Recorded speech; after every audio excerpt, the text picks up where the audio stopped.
Oi, gente, eu sou a Ari, sejam bem-vindos de volta ao canal de Bem com Bolso, canal que fala tudo sobre o mundo das finanças e hoje, em especial, nós trazemos nossa primeira convidada de honra, a professora doutora em História Econômica pela USP, Luciana Aparecida Bastos, para falar tudo sobre a guerra entre Rússia e Ucrânia, onde chegamos a 30 dias de guerra. E agora? O que esperar? É o que vamos conversar com a professora Luciana. Seja bem-vinda, professora, ao canal. É com muito prazer que a gente está fazendo esse convite e está tendo essa oportunidade de estar falando com você. Obrigada, Ariadne, o prazer é meu, que eu puder ajudar, tá? E é uma honra ser primeira convidada do teu canal. Vou tentar responder o que eu souber também, né? Porque a minha área não é especificamente geopolítica, mas é história econômica voltada principalmente à economia internacional e comércio exterior. Mas a gente acaba passando pela geopolítica também, porque todos esses fenômenos, esse processo que o mundo vem passando após o final da Guerra Fria, substituição da bipolaridade pela multipolaridade, é importante a gente falar um pouquinho, definir um pouquinho antes da gente entender por que está acontecendo essa guerra, né? Então, o que eu puder falar, e assim, vou tentar fazer da forma mais didática possível, para qualquer pessoa conseguir entender. Sim, porque há muita especulação. O que realmente está sendo a guerra, né? Então, é um momento difícil, porque todo mundo que fala sobre a guerra reproduz narrativas que vêm do lado da Rússia, reproduz narrativas que vêm do lado da Ucrânia e Estados Unidos, né? Então, é bem importante que a gente veja esse processo todo imparcialmente, que a gente não tome lado nisso daí, porque a gente realmente não sabe até que ponto um lado ou outro tem razão nessa questão. A gente pode até pegar o Acordo de Minsk, que é o foco disso tudo, né, que a Rússia disse que a Ucrânia quebrou algumas partes do acordo, a Ucrânia disse que não quebrou nada, enfim, a gente não sabe, a gente pode até ler o Acordo de Minsk, mas a gente não sabe o que aconteceu, a gente não está lá nos bastidores do poder, e cada um vai dizer o seu lado. A história é assim, né? Quando você lê qualquer trecho histórico sobre qualquer assunto, você está lendo de acordo com o ponto de vista de quem escreveu, né? Geralmente se abandona o segundo ponto de vista, ou terceiro, quarto ponto de vista. Isso aí não é imparcial, né? Isso aí acaba levando a pessoa a tomar partido por um lado, e não deve ser assim. A gente tem um problema no mundo, não sei nem se é um problema, se é uma solução, mas com o fim da Guerra Fria, que foi muito bom para o mundo, entre aspas, né, que foi o fim da disputa de poder geopolítico e econômico entre duas grandes potências. Isso aconteceu no final da década de 80, né? Essas duas grandes potências eram Estados Unidos e União Soviética. Então, com a dissolução, com a queda do Muro de Berlim em 89, e depois no começo da década de 90, com a dissolução das ex-repúblicas soviéticas, o mundo saiu de um período de bipolaridade, de disputa bipolar de poder, para um mundo de multipolaridade, onde você via novos países, novas potências emergindo, criação de blocos econômicos. Na verdade, a criação de blocos econômicos vem desde muito tempo, mas o fortalecimento a gente vê a partir do fim da década de 80, começo de 90. Então, você vê, com o fim da disputa socialismo-capitalismo, União Soviética versus Estados Unidos, a gente tem a emergência da União Europeia como bloco econômico, visando se tornar um mercado comum, no final da década de 90, a gente vê a China emergindo como potência, você vê os Estados Unidos se consolidando como potência mundial, você vê a criação de blocos econômicos fortes em todos os continentes, né, em todos os lugares do mundo, para se fortalecer comercialmente, reduzir tarifas, barreiras tarifárias dentro deles, para crescer economicamente no mundo. Você vê a criação de blocos como o Mercosul, como países árabes. Lá você tem a criação mais para frente dos BRICS, que é uma força econômica. Então, assim, o mundo parte de uma bipolaridade, de uma disputa de poder bipolar, né, ou seja, de dois países, para uma disputa mais concorrencial, multipolar, com várias potências emergindo. Só que nessa situação da guerra, a gente vê uma disputa geopolítica de poder na Europa entre Estados Unidos e Rússia, que é a maior ex-república soviética. Então a gente tem duas narrativas aí. A narrativa por parte da Rússia é de que a Ucrânia quebrou preceitos do Acordo de Minsk, que dizia que nenhuma das ex-repúblicas soviéticas poderia fazer parte da OTAN, porque a OTAN é liderada pelos Estados Unidos. Se acontecesse isso, se essas ex-repúblicas, e não só ex-repúblicas, mas países vizinhos da Rússia, fizessem parte, começassem a fazer parte da OTAN, os Estados Unidos começariam a usar o território desses países para colocar armamento bélico deles, a criar armas químicas, a fazer outros tipos de coisa que a Rússia se sentiria insegura em relação a isso. Tanto que o ponto principal da disputa, da invasão do Putin à Ucrânia é: a Ucrânia não deveria entrar na OTAN, e a Ucrânia quer entrar na OTAN. Tanto que ele até ameaçou 2 países que não tem nada a ver com essa situação, que é a Polônia e a Suécia. Recentemente disseram assim: não é só a Ucrânia o problema.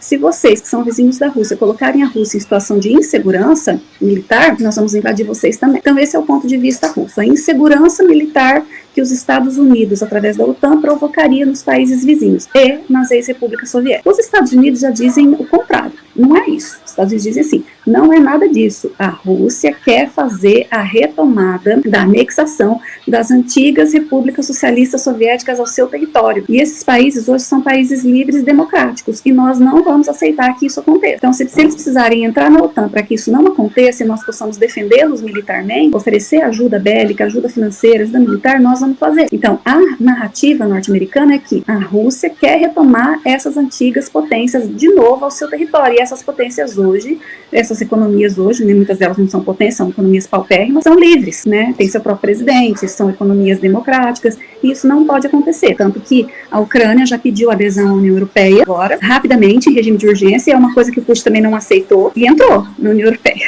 tá? Agora, na OTAN, não tem nada certo ainda. E se a OTAN, de acordo com a Rússia, se a OTAN intervir no conflito, vai ser pior, porque dessa guerra pode se estender para uma guerra europeia, e a coisa vai ficar bem difícil. Então, a princípio é isso aí, nós temos 2 narrativas. Nós podemos tomar partido? Não, é uma disputa geopolítica. O que a gente está vendo, né, que a Guerra Fria nunca acabou, ela esquentou, né?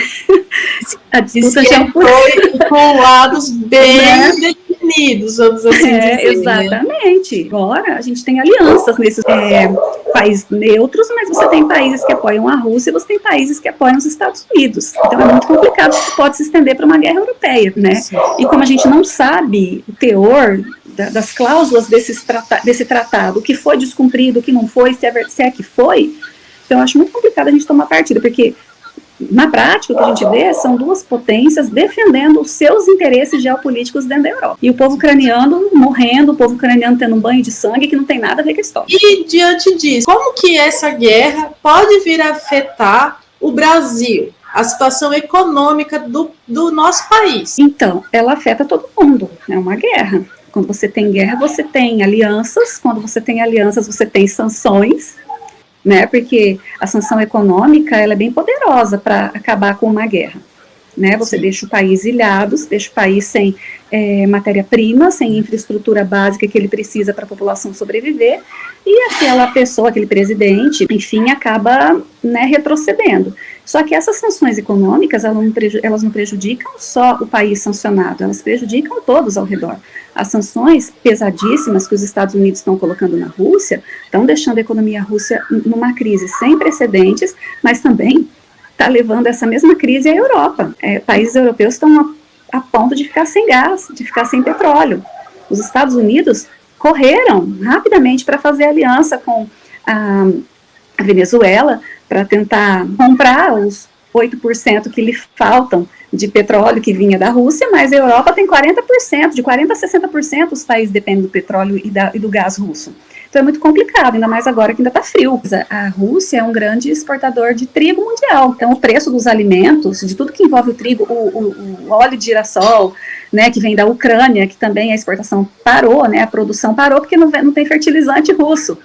Sim. Então, a gente pode ter uma crise de subida de preço de alimentos muito grande. Essa crise já começou na Europa, está avançando dia após dia. Quanto mais essa guerra perdurar, isso vai piorar, né? Impacta também no câmbio. A gente vai ver muita flutuação cambial no preço do dólar, no preço do euro, no preço do petróleo, no preço do gás. Essas commodities vão ser muito afetadas e automaticamente afeta nós também no Brasil.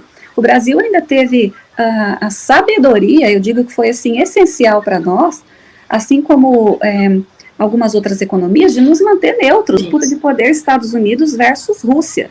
A gente não tem nada a ver com isso. Se a gente mantém a neutralidade, a gente mantém a parceria. Os BRICS são Brasil, China, Rússia, e Índia e África do Sul. Nós queremos continuar vendendo para a Rússia e nós precisamos comprar da Rússia. Nós precisamos comprar.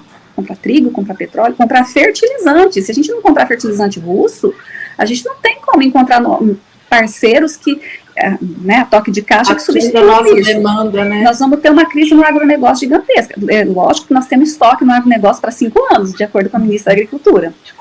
Só que, né, e a exportação? E o dinheiro que a gente recebe disso?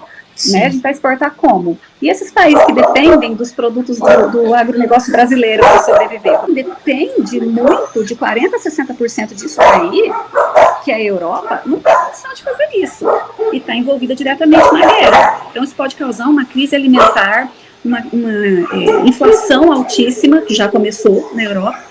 E é lógico que a gente já sentiu aqui no Brasil também, né? A gente sentiu no preço dos combustíveis. Existiu muita divergência aqui no país também sobre alianças que o Brasil deveria tomar, né? Se o Brasil deveria se posicionar pró-Rússia, se o Brasil deveria se posicionar pró-Estados Unidos, e isso não é interessante.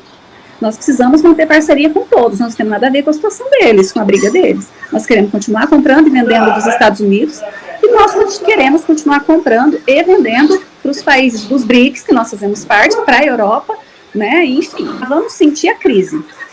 Óbvio, crise econômica, o mundo é globalizado, então essa crise ela se estende para todos os cantos do globo. Vamos sentir menos do que a Europa, óbvio, mas vamos sentir.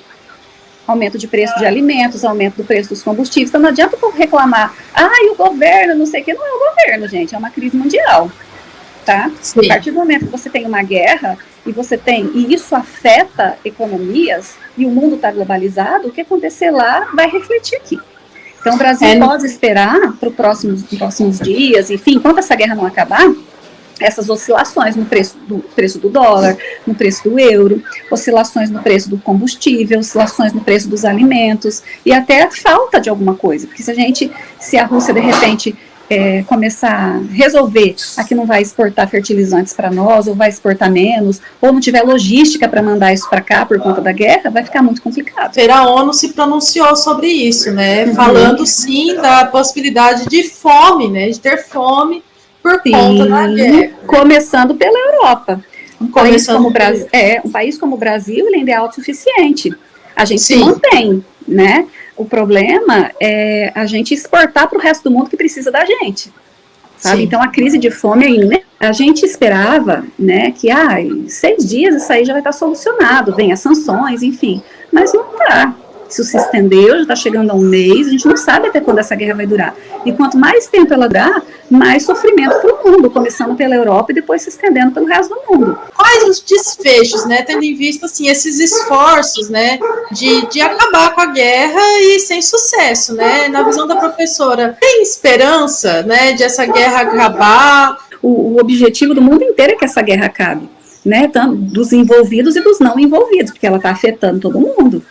Tá? O objetivo é esse, só que como eles estão tratando de interesses geopolíticos, eles não estão muito interessados em acabar com a guerra sem atingir seus objetivos particulares, né? Tanto a Rússia quanto os Estados Unidos. Então, por isso que essa guerra tem perdurado, e não é bom que perdure. Não é bom para eles, porque os Estados Unidos está afundando economicamente, levando a Europa junto e afundando o Ocidente como um todo. Vladimir Putin, a gente não sabe até que ponto isso é verdade, mas ele falou que consegue, até o final de 2023, aguentar qualquer sanção, porque ele está fazendo umas contrapartidas, assim, que o Ocidente não esperava. Por exemplo, estatizar todas as empresas que resolveram parar as atividades lá. Vamos parar, vamos sair para ajudar a Ucrânia, em protesto à Ucrânia. Gente, nenhuma empresa sai de um país e deixa de ter lucro se ela não for subsidiada. Você pode ter certeza que as empresas americanas que saíram da Rússia tiveram sua margem de lucro subsidiada pelos Estados Unidos. Ninguém sai e deixa de lucrar do nada com um mercado gigantesco como é a Rússia. Tá? Então elas não saíram perdendo disso. Não é protesto, vou sair, porque não, são subsidiadas. E a Rússia fez o seguinte, o que o Putin fez logo na semana subsequente? Olha, vocês podem sair, mas vocês não vão levar um centavo de dinheiro daqui, porque nós vamos estatizar todo mundo, tudo é nosso agora. Então, assim, os aviões, mesma coisa, vocês fecharam o espaço aéreo para os espaços russos, os aviões que estão aqui agora são nossos. De todas as empresas privadas internacionais são nossos. Então, assim, sanção e contra-sanção. Então, está muito complicado. A Europa pode congelar daqui a pouco. Se tivesse mesmo na primavera, começo do verão, assim, que as temperaturas aguentassem, a falta de gás, de aquecimento, tudo bem, mas não está. Já deveria até estar, porque a gente já está no meio de março, mas está muito frio lá ainda. Eles não podem se dar o luxo de ficar sem gás, porque a Europa congelaria. Trigo, os produtos feitos à base disso, tá, assim, os preços estão astronômicos, as pessoas estão começando a passar fome na Europa, população mais pobre, tá?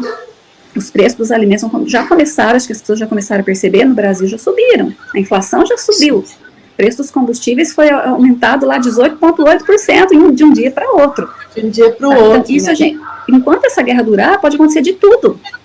Sabe? Por isso não é interessante que ela dure. Existem mecanismos para parar essa guerra? Existem. Alguém recuar. Sim. Ou a Rússia recuar, ou a Ucrânia recuar, de fazer parte da OTAN, de fazer parte da União Europeia. E eu não vi até agora movimento nenhum, embora tivessem várias negociações, movimento de nenhuma das partes na tendência de recuar, mas na tendência de continuar lutando.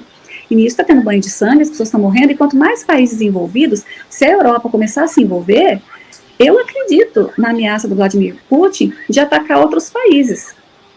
Com certeza. Eu acredito Com muito certeza. nisso, sabe?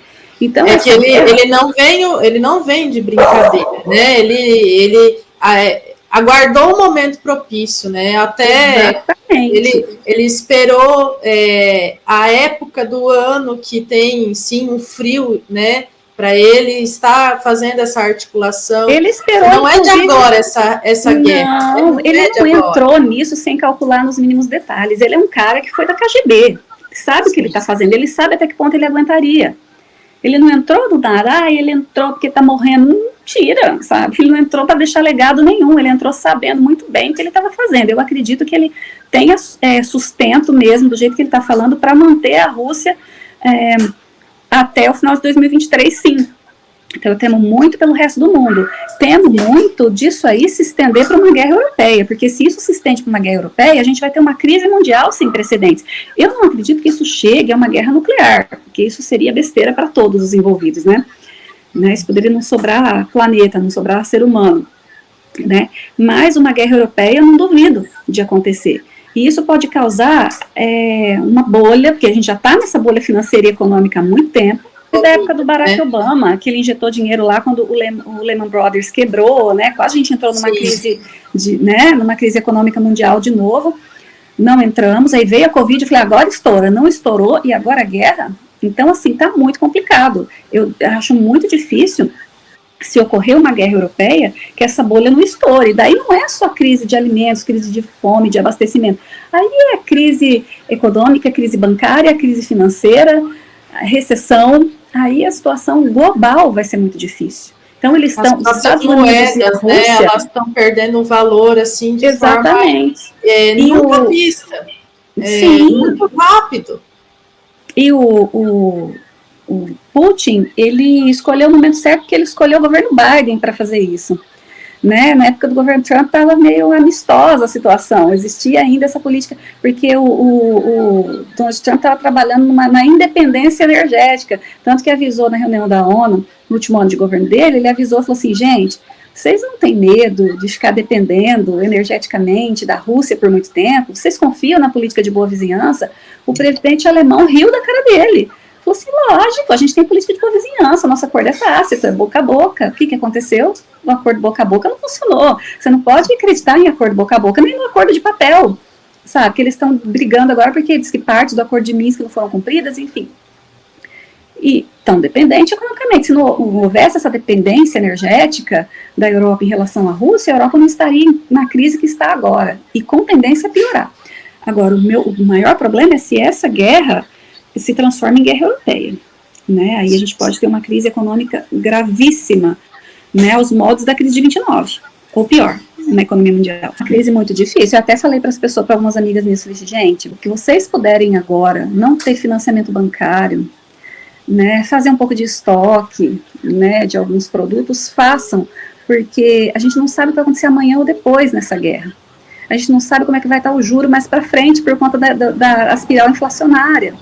Então, assim, tentem pagar o máximo as dívidas que vocês tiverem, porque a gente não está no momento bom, mundialmente falando. A gente já não estava, a gente já saiu da Covid com uma crise muito, né? A gente estava começando a recuperar, a economia mundial estava começando a se recuperar, veio a guerra, para afundar tudo de novo. Mesmo depois, se tiver um acordo amanhã, e as coisas melhorarem, ainda vai ter um período para se adaptar, porque a inflação já chegou, sabe? Tem que se recuperar essas perdas. A Europa tem que recuperar essas perdas, os Estados Unidos tem que recuperar, a Rússia tem que recuperar, a China, nós, né? A gente já vem num momento de perda.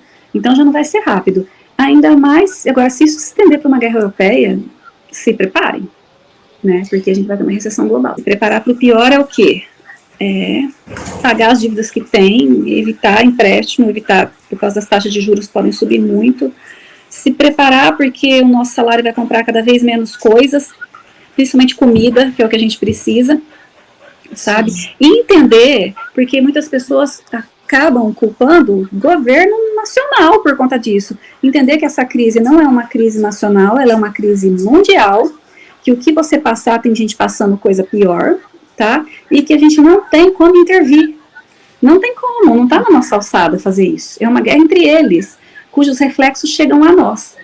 A gente não tem como intervir. E continuar, o máximo possível, mantendo essa neutralidade, que é muito importante. Não caçar briga com nenhum dos envolvidos. Deixa eles com os problemas dele. A gente já está sentindo os reflexos aqui. Então, espere o pior. Retome as dispensas, né, da década de 80, né, que hoje em dia deixou de ser comum até no setor de construção civil, ninguém sabe mais o que é uma dispensa, né, mas seria sim o momento de a gente fazer algum estoque, sim, e fazer reservas, porque não se sabe o que pode ocorrer. Então, eu acho que estourar a Terceira Guerra uma maior burrice da humanidade. Pode acontecer? Pode, mas eu acho que não chega tanto. O que eu acho que pode chegar a acontecer nos próximos meses ou nos próximos anos, quando eu estava olhando, né, o que se passa. Eu gosto de olhar muito assim, o discurso dos próprios presidentes. Eu não gosto muito de me informar pela mídia porque também tem muita narrativa, né? Tem muita informação que não é. E a gente tem uma intenção, que a gente sabe, da China anexar Taiwan também.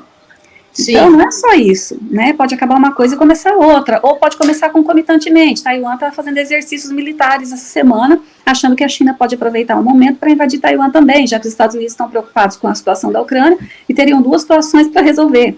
Só que para a China é complicado invadir Taiwan agora também, porque ela também está sofrendo reflexo dessas sanções. Né? Ela também está em crise. Como o mundo inteiro está, a China não quer perder dinheiro. A China também mantém os reflexos, só que a China está dando os pulos dela por fora. Isso pode mudar o sistema financeiro internacional. Por exemplo, essa semana, iniciou-se uma negociação dos líderes da OPEP, que é a Arábia Saudita, né, de negociar petróleo diretamente com a China em moeda chinesa. Se isso acontecer, o preço internacional do petróleo não for mais cotado em dólar, e a OPEP decidir vender para a China em yuan, acabou a influência do padrão dólar na commodity petróleo, gás, enfim. Né? Então a gente pode ter uma mudança no padrão internacional, o padrão dólar cair, assim como caiu o padrão ouro, né, no período do pós-Segunda Guerra. O padrão dólar pode cair de um momento a outro, os Estados Unidos deixarem de ser potência e a China emergir como nova potência mundial a qualquer momento. Então isso pode acontecer tudo, qualquer coisa, porque a gente não sabe quais as peças essas economias estão mexendo nesse jogo de é um xadrez muito complexo, né? Por isso que foi a minha intenção de convidar a professora para vir no meu canal fazer esse alinhamento, porque eu vejo assim muitas posições em diversos canais grandes falando faça isso com seu dinheiro, faça aquilo, e eu vejo que não dá para você aconselhar assim, fazer o que com dinheiro, né? Seria assim, fazer sim a dispensa, sim fazer o estoque, porque a inflação é o óbvio, né? Vai ter, né? Vai piorar, na verdade, já estamos tendo, mas vai piorar.